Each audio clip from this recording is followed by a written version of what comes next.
It is often difficult for many Chamorros, particularly those from Guam and or living in the States, to imagine themselves and their island outside of America's political, economic, and cultural sphere. Despite Guam and the continental United States being separated by nearly 6,000 miles of ocean, Guahusi Pulan, and we will explore how CHamoru identity for Chamorros from Guam became entangled with the United States of America. To clarify, when I use the term Chamorro, I specifically refer to Chamorros from Guam unless stated otherwise, as Guam Chamorros experienced a distinct colonial history from the Chamorros of the Northern Mariana Islands at the start of the 20th century. The roots of the entanglements between CHamoru identity and the U.S. trace back to August of 1899, the beginning of the U.S. naval period, during which Guam was governed by an authoritarian naval government. The primary agenda of the naval government was the so-called benevolent assimilation of the people of Guam, aimed at elevating their standard of living through education, sanitation, and westernization. This wasn't driven by genuine humanitarian concerns for the well-being of the Chamorros, but rather by American self-interest, intending to make the Chamorros useful to the Americans. To achieve this objective, naval governors issued autocratic orders suppressing Chamorro cultural practices, assimilating the Chamorros, and controlling the economy and populace of Guam. Cultural suppression of Chamorro language and practices was deemed necessary, as the Navy considered them backward and hindering the advancement of the Chamorros. American education efforts conducted in English by white Americans sought to convince Chamorros that the U.S. was the epitome of civilization and progress, and that the Chamorros should be loyal and patriotic to the U.S. These efforts to indoctrinate the Chamorros will later prove consequential. Yet despite 4 decades of Americanization under the naval government, a substantial number of Chamorros did not wholeheartedly embrace the changes America sought to impose on them. The results of the modernization and Americanization left U.S. officials unsatisfied. As stated by scholar Vince Diaz, modernization and Americanization didn't have the traction that U.S. officials thought they should, especially among the common folk, who seemed to prefer speaking the Chamorro language to speaking English, and who appeared more interested in their supposedly sleepy ways of subsistence farming, fishing, and hunting. While some Chamorros professed loyalty to the U.S., it lacked the fervent commitment observed in post-war generations. In the aftermath of the war, patriotic zeal led Chamorros to strive to embody what they perceived as American, often at the expense of their own traditional Chamorro culture and language. In contrast, the pre-war Chamorros' claims to loyalty were frequently rhetorical, strategically used in petitions requesting the end of the U.S. military administration of Guam and seeking greater political and civil rights from the U.S. By and large, Chamorros continued their lives as they did before the American arrived, speaking their language and practicing traditional Chamorro customs. So what changed? How did Chamorro identity become so entangled to America? The answer is the Chamorro experiences of World War II. Perhaps no other event in modern Guam history influenced modern Chamorro identity more than the Chamorro wartime experience. Due to the horrors, deprivations, and atrocities many Chamorros experienced under Japanese rule, the American retaking of Guam from the Japanese was widely seen as liberation by Chamorros. The perception of Americans liberating Guam from the Japanese sparked a strong sense of patriotism and loyalty towards the United States, or as Vince Diaz puts it, forged feelings of loyalty and kinship to the United States. The experiences of World War II radically changed how Chamorros understood themselves. Chamorros re-articulated their identity from the experiences of World War II.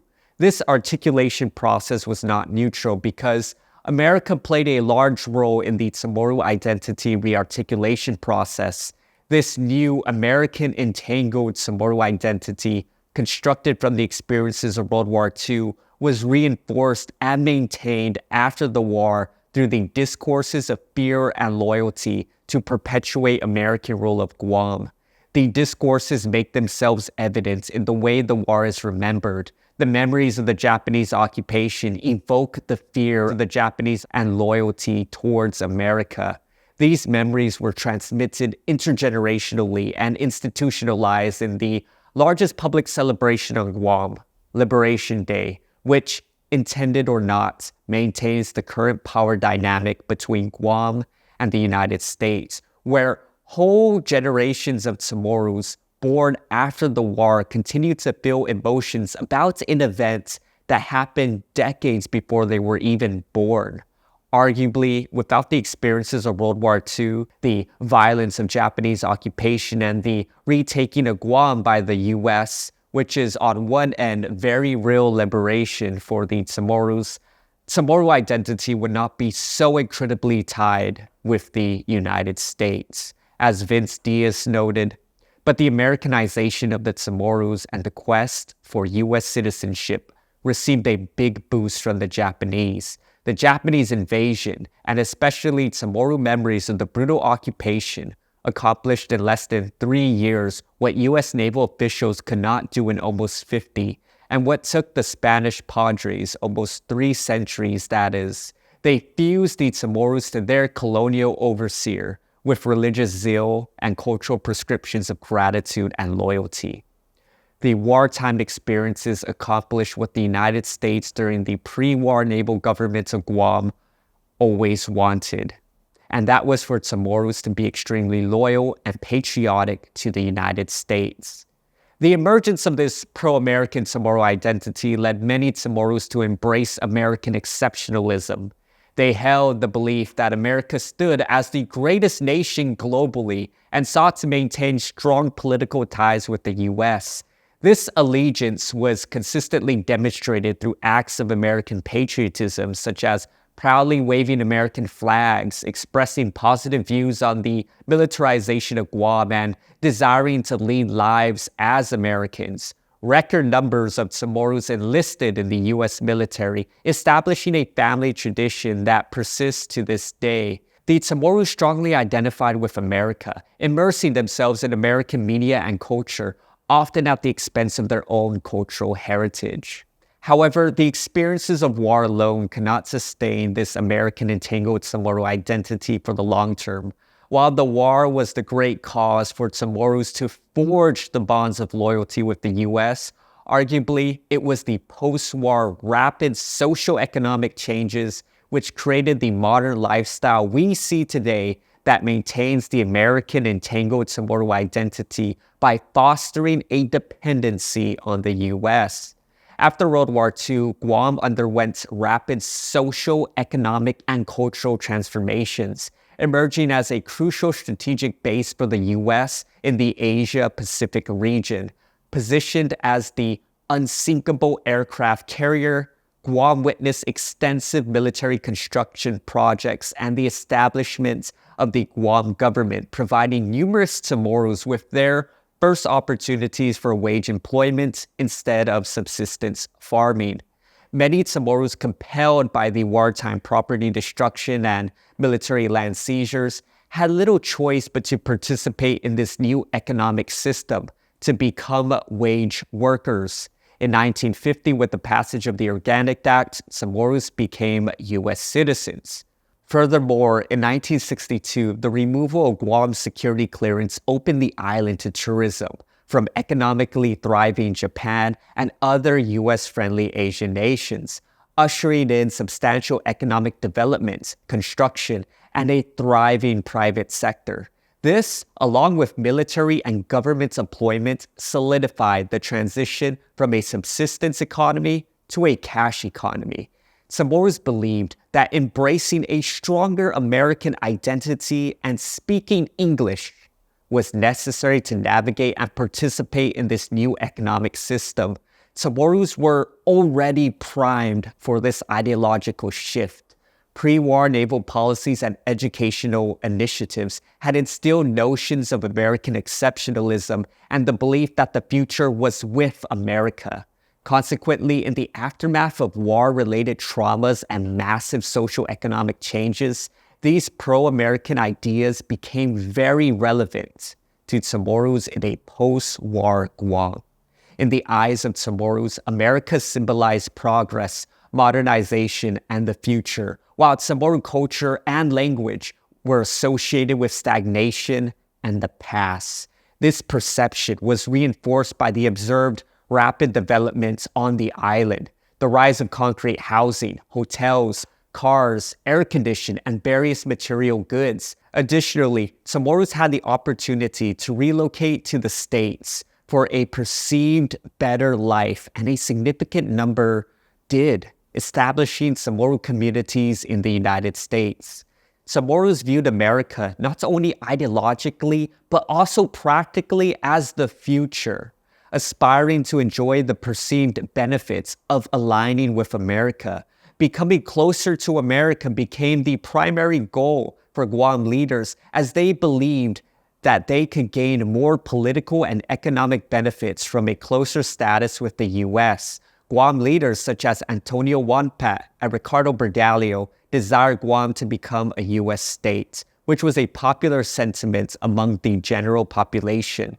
While Chamorros were indeed dissatisfied with the unincorporated political status quo, Chamorros didn't want to become politically independent. This is evidenced in the 1982 political status plebiscite, where independence was favored by only about 4% of voters. The overall sentiment was that Guam cannot sustain itself without America, and this sentiment continues to persist today. It must be clear that not all Chamorros share the common overwhelming positive views towards the U.S. Like any group, Chamorros have a diversity of perspectives. Despite strong feelings of loyalty, there are certain issues that have rallied Chamorros together in opposition to the United States: political and indigenous rights, land, and immigration. These are interconnected issues that have influenced Chamorro identity as they navigated a post-war Guam. Furthermore, there was a reaction to the intense Americanization happening, and it manifested itself in the form of the Chamorro Renaissance, where there was an explosion of pride in Chamorro culture, language, and arts. However, this is a story for another time. In summary, the entanglement of Chamorro identity with America was a process initiated by naval policies of benevolent assimilation. Although not initially successful, these policies primed Chamorros to associate America with future progress and Chamorro with backwardness. The World War II experiences firmly anchored Chamorro identity to America. The wartime atrocities, traumas under Japanese occupation, and the subsequent liberation by America solidified Chamorro loyalty and patriotism, continually reinforced through discourses of loyalty and fear. Furthermore, Guam's development of a modern lifestyle, perceived as a result of its relationship with the United States, maintains the American entanglement with Chamorro identity by fostering dependence on the U.S. In the pursuit of modernity, Chamorro's influence by an ideology ingrained since America's colonization of Guam in 1899 excessively emphasized America at the expense of their own language and culture. Hence, to Chamorros, a close relationship with the U.S. made both ideological and practical sense, reinforcing the entanglement of America with Chamorro identity. If you liked and enjoyed the video, consider supporting me on Patreon so I can continue to produce more Pacific Studies content. Like this video, subscribe to the channel, turn on all notifications, follow me on social media at PulanSpeaks. And a special Seduce Masi to Patreon supporters, Puti'on, Dylan Sablan, and Jesse Babauta. Seduce Masi for watching, Guahusi Pulan, and Pulan has spoken. Esta.